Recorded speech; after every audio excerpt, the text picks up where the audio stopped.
सुमरन बिन धोखा खाएगा, सुमरन बिन धोखा खाएगा, खाएगा पछताएगा, खाएगा पछताएगा, सुमरन बिन धोखा खाएगा, सुमरन बिन धोखा खाएगा। क्या लेकर के आया बंदे, क्या लेकर के आया बंदे, क्या लेकर के जाएगा, क्या लेकर के जाएगा, सुमरन बिन धोखा खाएगा, सुमरन बिन धोखा खाएगा। मोटी बांधे आया जग में, रोटी बांधे आया जग में, हाथ पसारे जाए, जाएगा हाथ पसारे जाएगा, सुमरन बिन धोखा खाएगा, सुमरन बिन धोखा खाएगा।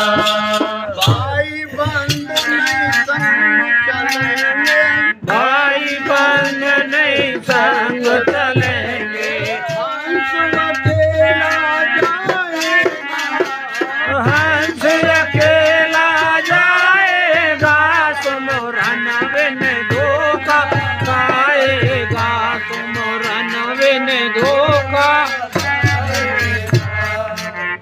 सज्जनों, आज का जो सत्संग है वो राम नाम के महिमा के ऊपर टिका हुआ है, लेकिन बड़ी विडंबना है कि हम एक दूसरे से ईर्ष्या कर रहे हैं, और हम जैसा सोचते हैं ना, फिर हमारी वृत्ति भी उसी वृत्ताकार सोच की हो जाती है, और जैसा हम सोचते हैं वैसा ही फिर हम करने लग जाते हैं। देखो, परमात्मा को प्राप्ति करने के 3 साधन स्पष्ट हैं: भक्ति, कर्म और ज्ञान। ज्ञान है भक्ते नहीं कछु, अगुण है सगुण है नहीं कछु। फिर ज्ञानियों कर रहे हैं, ज्ञानियों कर रहे हैं, फिर भाई ज्ञानी की चर्चा क्यों कर रहे हो भाई? तीनों रास्ते हैं, और एक बाप के 3 बेटे हैं, चाहे एक कंगाल हो, चाहे वो दूसरा धनवान हो, तीसरा सात्विकी हो, चाहे डकैत हो, उसकी नजर में तो तीनों बराबर है। इसलिए इन पसड़ों को छोड़ करके जो मारे, जहां आपकी वृत्ति टिक रही है, अपने मत का मंडन करो, दूसरे का खंडन मत करो। अगर खंडन करेंगे तो हमारी वृत्ति है वो बनती चली जाएगी, और हम दूसरे के बारे में सोचते चले जाएंगे। अगर इस बीच में हम परमात्मा का चिंतन करें तो शायद और लाभ होता।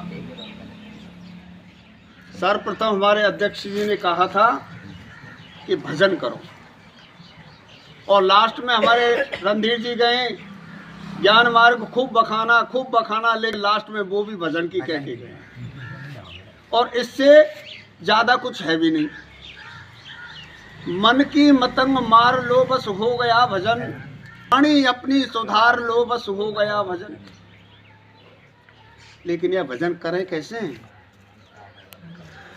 समस्या यहाँ है। बता तो दिया तुमने, मन की तरंग मार लो। नहीं, मन की तरंग मार तो नहीं साहब, लेकिन हर समय ऐसी स्थिति नहीं रहती है। भाई गुरुजी आप भजन का जाओ बता दे, जाओ बता दे। देखो, जो एक शब्द है ना उपासना, उपासना का मतलब होता है उपधन आसन धनना।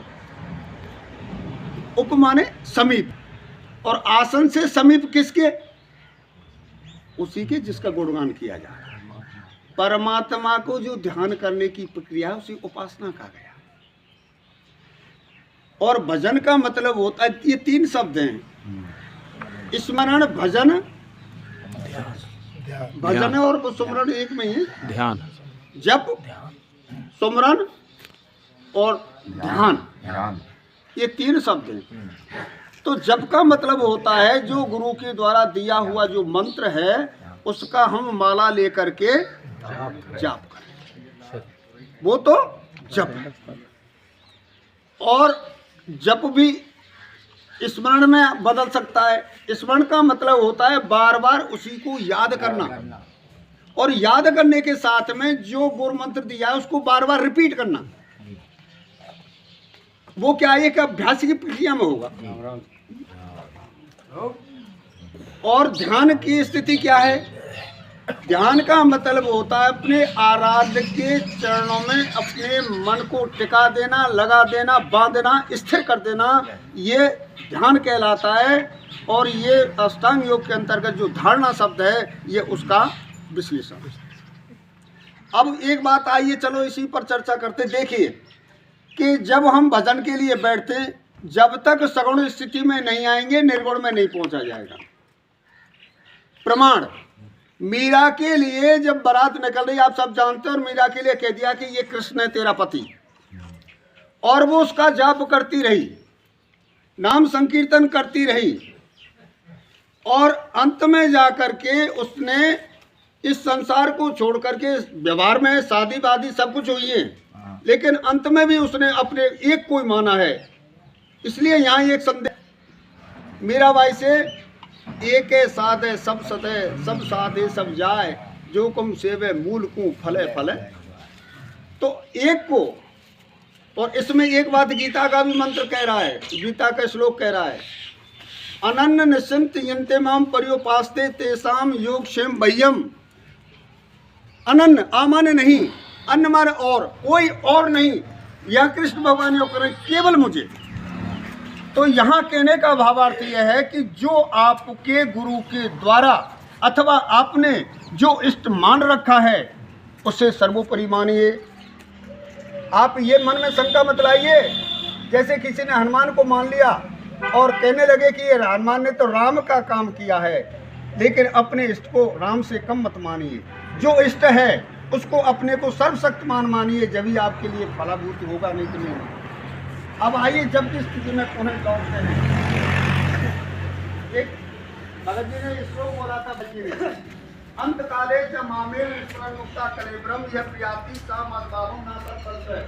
अंतकाल में जो मेरा मनन चिंतन करता हुआ इस देह को त्याग करता है, तो मेरे ही स्वरूप को प्राप्त करता है। वो स्वरूप क्या है? मम धर स्तन फल परम अनोखा अपने स्वरूप में स्थित होता है। अब भक्ति के द्वारा देखिए कि कैसे प्राप्त होता है। अब यहाँ पर जैसे ही हम सगुण भक्ति करेंगे तो तीन चीज आवश्यक होगी। सबसे पहले गुरु, उसके बाद में गुरुमंत्र, और तीसरा इष्ट। और तीनों को लेकर के इनकी त्रिपुटी है, और त्रिपुटी में माला लेकर के जैसे ही साधक बैठता है आसन पर, कमर, रीढ़ की हड्डी, गर्दन और सिर तीनों सीध में हों, सुखासन हो शरीर को, और वो ध्यान करता हुआ अपना ध्यान केंद्रित अपने इष्ट के चरणों में रखे और माला से गुरु मंत्र का जाप करे। इस तरह से धीरे धीरे जैसे ही स्टार्ट होगा ये काम, तो उस समय एक अड़चन पैदा हो जाएगी। वो क्या है कि हमारा मन नहीं टिकेगा, वहाँ मन वहाँ नहीं टिकेगा, टिकने नहीं देगा, वो जाएगा। हम माला जपते रहेंगे और मन हमारा सैर करता रहेगा। लेकिन उसके लिए श्री कृष्ण भगवान ने कहा है कि भैया मन चंचल तो है, रोकना कठिन तो है, लेकिन असंभव नहीं। जो वहाँ सत्संग पर पहले सब्जेक्ट चला था, मन एवं मनुष्यानाम कारण बंधन मोक्ष हो, कारण और बंधन मन ही है, बात सही है। तो उसके लिए क्या करना है? श्री कृष्ण भगवान ने कहा है कि अभ्यासेन च कौन्ते वैराग्यम च गृहीत। इसे अभ्यास और वैराग के द्वारा रोका जा सकता है। अब जैसे ही हम जाता है, मन जाता है, उसको वापस लाने की हम चेष्टा करें, बार बार चेष्टा करें, जाएगा, उसका स्वभाव है, संकल्प विकल्प का स्वभाव है उसका। और जैसे ही जाता है तो एक संत तो यूँ कहते हैं कि उसको जाने दो। क्यों जाने दें? फिर उसने एक उदाहरण दिया कि जैसे पानी का जहाज समुद्र से जैसे किनारे से झट करके जाता है और उस पर पक्षी बैठ जाते हैं, और अंदर जाकर के पक्षी सोचते हैं कि ला इसे छोड़ करके अपनी दूसरी जगह चलें, तो चारों तरफ घूम घाम के आ जाता है, लेकिन कहीं उनको बैठने को जगह नहीं मिलती। ठीक उसी प्रकार से मन वापस लौट करके वही साधक के पास आ जाता है। बार बार अभ्यास करने पर और वो मन है, एक स्थिति ऐसी हो जाएगी, केवल अनुभूति की है, अनुभव की है, ये बखान नहीं की जा सकती। इसके द्वारा साधक धीरे धीरे उस मन को नियंत्रण करता चला जाएगा, तो फिर उस समय माला और उसकी जरूरत भी नहीं रहेगी। अंत में स्थिति साधक की ऐसी पहुंच जाएगी कि वो काम करता भी रहेगा, संसार में रहेगा, लेकिन उसका चिंतन परमात्मा के अपने इष्ट के चरणों में चलता रहेगा। इसी को मेरे अंदाज से जो संत भक्त हैं वो भजन कहते हैं। चिंतन, संसार का चिंतन करना ही हमारा अभाग्य है, और परमात्मा का, संसार का चिंतन छोड़ करके परमात्मा का भजन करना, परमात्मा का ध्यान करना, यही भजन है। इसी के द्वारा जीव का कल्याण सार रूप में है। और इसलिए उस नाम की कही गई है कि नाम जपो, नाम से ज़्यादा बढ़ करके वो। लेकिन जब तक इस स्थिति में पहुँचेंगे, वहाँ जब तक हमारे प्रति श्रद्धा और विश्वास नहीं होगा, काम नहीं चलेगा। काम नहीं चलेगा जब तक श्रद्धा और विश्वास नहीं होगा। और श्रद्धा विश्वास के ऊपर एक चीज और है, निष्ठा।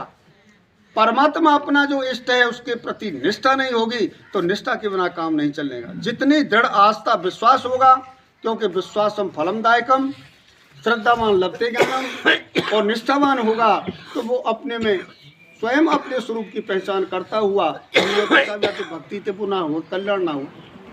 अरे मीराबाई को देखो, अपने साथ शरीर, अपने इष्ट के शरीर में, उनके विग्रह में समाहित हो गई। इससे ज़्यादा प्रमाण की और का आवश्यकता होगी। इसलिए ज्ञान, भक्ति, कर्म ये सब अपने अपने स्थान पर हैं, कमी कोई नहीं है। केवल हमें अपने सोच की बदलनी है। हम जैसी सोच बनाएंगे हमें वैसा ही चश्मा दिखाई देगा। जैसा हम चश्मा पहन लेते हैं वैसा ही हमारा नज़रिया होता है। इसलिए जहाँ भक्ति में जो व्यक्ति टका हुआ है वो अपनी भक्ति करे, जो भजन कर रहा है, जप कर रहा है, स्मरण कर रहा है, जो टाइम है उस टाइम को बढ़ाते रहें, और धीरे धीरे ऐसी स्थिति ले आवें कि धीरे धीरे वो उसका एक चिंतन होता रहे और काम भी होता रहे। इन्हीं शब्दों के साथ में सर्वे संत निरामया।